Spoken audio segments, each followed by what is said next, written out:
2026ல் ஒரு குட்டியாக க்யூட்டாக பட் டபக்குன்னு ஒரு த்ரில்லர் படிக்கணும்னு ஆசைப்படுறீங்கன்னா, எஸ்பெஷலி உங்களுக்கு sci-fi ரொம்ப பிடிக்கும் அப்படின்னா, I think this would be the book. Trust and Fracture, Sarangan's Million Hypothesis, written by Venkatesh Subramanian. புக்காக தான் படித்தேன். ஆல்ரெடி இந்த ஆத்தரோட ஒரு புக்கு வந்து நம்ம படிச்சிருக்கோம், எனிக்மா ஆஃப் கதிர் அப்படின்னு சொல்லிட்டு லாஸ்ட் இயர் ஒரு ஃபிக்ஷன் நம்ம படித்தோம். இது வந்து ஆல்மோஸ்ட் ஒரு கண்டினியூவேஷன் மாதிரி தான் இருக்கும், because it also involves the most important sci-fi அந்த புக்கில் இருந்த மாதிரியே.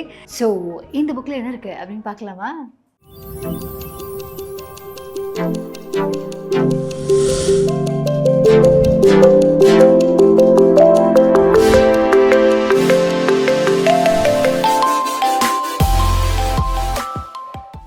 வெங்கடேஷ் சுப்ரமணியன் எழுதின இந்த எனிக்மா ஆஃப் கதிர் நீங்கள் ஆல்ரெடி படிச்சிருந்தீங்க ஆர் இந்த வீடியோ பார்த்துருந்தீங்கன்னா யூட் நோன்.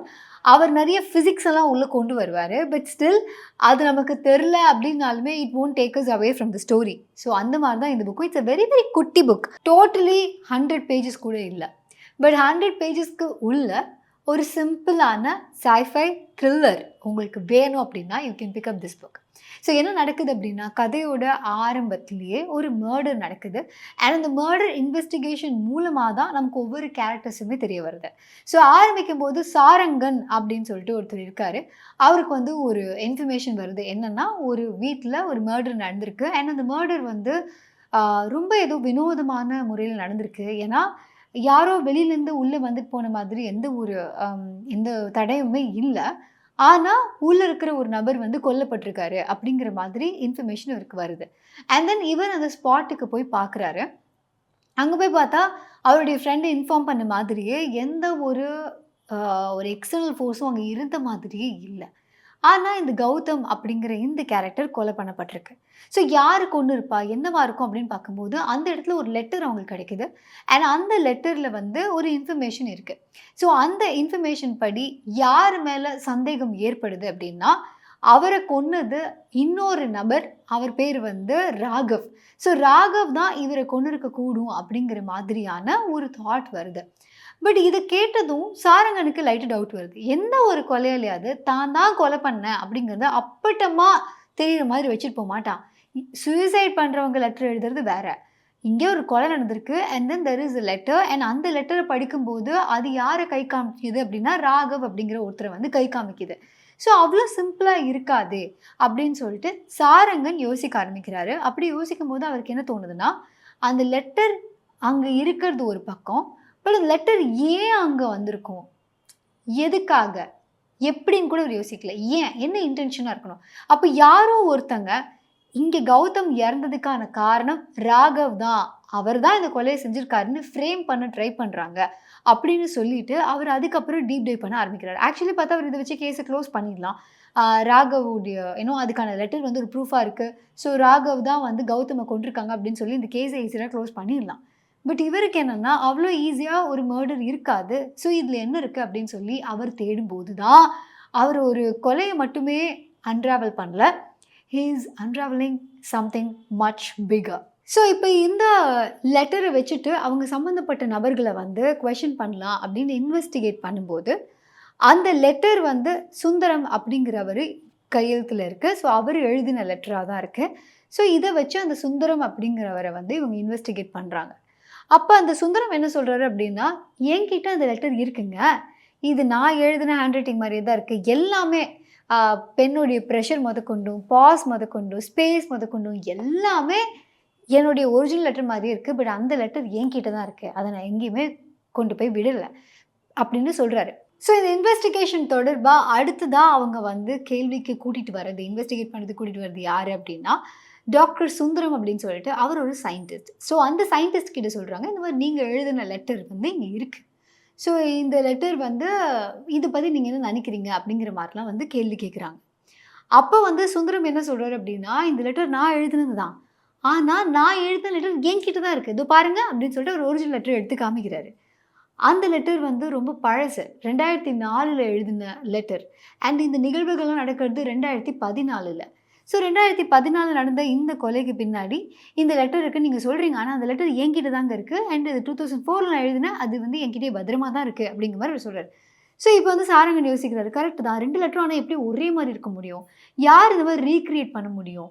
அண்ட் எதுக்காக ஒரு லெட்டர இவ்ளோ ரீகிரியேட் பண்ணி, ஆ ராகவ வந்து கொலையாளி அப்படிங்கிற மாதிரியே ஃப்ரேம் பண்ணணும். என்னவா இருக்கும் அப்படின்னு அவர் யோசிக்கிறாரு. 2 லெட்டரையும் பக்கத்துல வச்சு பார்க்குறாங்க. 2 லெட்டரும் ஒரே மாரி தான் இருக்கு. ஒருத்தரே எழுதினா கூட அவ்ளோ ஸ்பேசிங் அண்ட் அவ்ளோ அந்த பிரஷர் குடுத்து அப்படியே எழுதுறது அப்படிங்கிறது ரொம்ப கஷ்டம். ஸோ எல்லாமே ஒரே மாரி இருக்கு. ஆனா லெட்டர் அந்த 2004ஓடது கொஞ்சம் மஞ்சளாகி கொஞ்சம் பழசானது இருக்கு. ஆனா 2014ல எழுதியிருக்கிற லெட்டர் கொஞ்சம் ஃப்ரெஷ்ஷா இருக்கு. ஸோ இந்த கன்ஃப்யூஷன் நடுவுல தான் சாரங்கனுக்கு இன்னொரு தாட் வர ஆரம்பிக்குது. பட் கூட இருக்கிற ஃப்ரெண்டான அர்ஜுன் அவர் தான் வந்து இன்வெஸ்டிகேட்டர். ஸோ அவருக்கு வந்து நெறைய கேள்விகள் இருக்கு. இவன் எதடா ஃபாலோ பண்றான்? கிளியரா காமிக்குது ராகவ் தான் கொலையாளின்னு. அவன தூக்கி போட்டமான்னு போய்க்கிட்டே இல்லாம, எதப்பா இன்வெஸ்டிகேட் பண்ணிட்டு இருக்க? அப்படிங்கிற மாதிரியான கேள்விகள்லாம் இருக்கு. பட் இத தாண்டி இன்வெஸ்டிகேட் பண்ணும்போது தான் தெரிய வருது, அந்த 2004 லெட்டரும், 2014 லெட்டரும் ஒண்ணு தான். இன்ஃபேக்ட் ஒரு பாயிண்ட்ல இவங்க இந்த 2 லெட்டரையும் வச்சு பார்த்துட்டு இருக்கும்போது, இதுவா? அதுவா? அப்படின்னு எப்படி இப்படி ஒரே மாரி இருக்கு அப்படின்னு பார்த்துட்டு இருக்கும்போது, சாரங்கன் சொல்வாரு, நமக்கு முன்னாடியே இப்பவே இன்னும் கொஞ்ச நேரத்துல இந்த லெட்டர் காணாம போயிடும் அப்படின்னு அவர் சொல்லுவாரு. அர்ஜுனுக்கு வந்து ஷாக்கிங்கா இருக்கும். என்னடா சொல்ற? அப்படின்னு சொல்லிட்டு உள்ள போய் ஒரு காஃபி மட்டும் எடுத்துட்டு வெளில வருவாரு. அந்த லெட்டர் இருக்காது. அப்போ வந்து சாரங்கன் வந்து சொல்வாரு, நான் சொன்னேன்ல அந்த மாரி லெட்டர் போயிடுச்சுன்னு. எப்படி போயிருக்கும்? யாருமே இங்க உள்ள வரல. யாருமே நம்ம இருக்கிற இடத்துக்கே வரல. இங்க எதுவுமே நகரல. ஆனா, அந்த லெட்டர் மட்டும் எப்படி காணாம போகும்? நீயும் இங்க தான் குத்துக்கல் மாரி உட்காந்துருக்க. பட் லெட்டர் எப்படி காணாம போகும்? அப்படிங்கிற மாதிரி அந்த கேள்வியோட ஆரம்பிக்கும்போது தான் சாரங்கன் சொல்வாரு, இங்க நான் வச்சிருந்த லெட்டர் டூப்ளிகேட் லெட்டர் தான். இந்த லெட்டர வச்சு தான் ராகவ் கொலையாளி அப்படின்னு யாரோ ஃப்ரேம் பண்ண ட்ரை பண்றாங்க. அந்த லெட்டர் காணாம போகும்னு எனக்கு நல்லா தெரியும். அண்ட் அது நம்ம கண்ணு முன்னாடி தான் நடக்கும்னு நமக்கு தெரியும். ஆனா, அது யார் எடுக்கிறா? அது எதுவுமே பார்க்க முடியாது அப்படிங்கிறது எனக்கு தெரியும். ஸோ எல்லாருமே நம்ம கண்ணு முன்னாடி இருக்கிறது இல்ல. இந்த கொலைக்கு காரணமானவங்க நம்ம கண்ணு முன்னாடி இல்லாம கூட இருக்கலாம் அப்படின்னு அவர் சொல்லும்போது, இஸ் இட் அ பேய் ஸ்டோரி? அப்படிங்கிற மாரி நமக்கு தோணலாம். But it's not. இந்த கொலைய பண்ணவங்க பாஸ்ட்ல இருந்து ஃபியூச்சருக்கு வந்து இந்த கொலைய பண்ணிட்டு போயிருக்காங்க. யாரோ ஒருத்தங்க டைம் டிராவல் பண்ணி இந்த கொலைய பண்ணியிருக்காங்க. அண்ட் இந்த 2 அந்த கொலைக்கும், இந்த பாஸ்ட்டுக்கும் இருக்கிற ஒரு சம்மந்தம் என்னன்னா, அந்த ஒரு லெட்டர் தான். அந்த லெட்டர் எழுதினது சுந்தரம் தான். அந்த லெட்டர் அவர்கிட்ட தான் இருக்கு. ஆனா, இங்க ஒரு காப்பி இருந்தது. அதுவும் இப்ப இல்ல. ஏன்னா, ஒரே லெட்டர் 2 இடத்துல வந்து எக்ஸிஸ்ட் ஆக முடியாது. That's not possible in science. So, அதனால இந்த லெட்டர் அது எங்க இருந்ததோ, இல்ல டைம் டிராவல்ல அது எங்க போயிருக்கோ, அங்க தான் அது இருக்கு அப்படிங்கிற மாதிரியான ஒரு கன்க்ளூஷனுக்கு வராங்க. ஸோ, த்ரூ திஸ் ராகவன் கொலை பண்ணல. பட் ராகவன யாரோ ஃப்ரேம் பண்ண ட்ரை பண்றாங்க அப்படின்னு கண்டுபிடிக்கிற சாரங்கன், அது ஒரு வேளை இந்த சயின்டிஸ்ட் சுந்தரமா தான் இருக்குமோ! அவர் தான் அந்த டைம் டிராவல் பண்றாரோ! அப்படிங்கிற அந்த சந்தேகத்தோட இருக்காரு. அண்ட் அவரோட ஒய்ஃப் நளினி அப்படிங்கிறவங்கள வந்து இன்வெஸ்டிகேட் பண்றாரு. அப்ப கேட்கிறாரு, என்னைக்காவது இவர் இங்க இல்லாம இருந்திருக்காரா? லைக் எப்போவாவது அவர் வெளியூர் எங்கேயாவது போயிருக்காரா? Office leave எடுத்திருக்காரா? அந்த மாரி கேட்கும்போது, ஆமா 2004ல வந்து அவர் இங்க போயிருந்தாரு. சிதம்பரம் போயிருந்தாரு. அப்போ வந்து ஆஃபீஸ்லேருந்து பிரேக் எடுக்கிறேன்னா அவர் போயிருந்தாரு. அங்க தான் இருந்தாரு. பட் இங்க ஃபேமிலி கிட்டலாம் பெருசா டச்ல இல்ல அப்படின்னு சொல்லும்போது, அப்பதான் இவங்க அந்த கேப்ப ஃபில் பண்றாங்க. ப்ராபப்ளி 2004ல அவர் சிதம்பரம் போயிருந்தபோது, அங்கேருந்து அவர் டைம் டிராவல் பண்ணியிருக்கிறதுக்கான வாய்ப்பு இருக்கு. And that's where enigma of Kathir comes into play. ஏன்னா அந்த புக்லயும் சிதம்பரத்துக்கு ஒரு பெரிய கனெக்ட் உண்டு. ஸோ அங்க அவங்க வந்து போய் டைம் டிராவல் பண்ணியிருக்காங்க. அப்படி டைம் டிராவல் பண்ணும்போது, ஏதோ ஒண்ணு இந்த கௌதம் அண்ட் ராகவ் அவங்க 2 பேரும் செய்ய போற ஒரு விஷயம் இவருக்கு பாதிப்பை ஏற்படுத்தும் அப்படிங்கிறதுனால, அவங்கள ஃப்யூச்சர்ல கொன்னுட்டாரு அப்படிங்கிறது தான் கதையா இருக்கும். பட் இதையும் தாண்டி இதில நெறைய வந்து என்ன டைக்கோ நோவா அந்த மாரிலாம் ஏதோ பார்ட்டிகல்ஸ்லாம் அவர் வந்து எழுதியிருந்தாரு. நான் யோசிச்சேன், என்ன இது நமக்கு அவ்வளோ தெரியாதே. It's not about who pull the trigger. It's about how the bullet got there.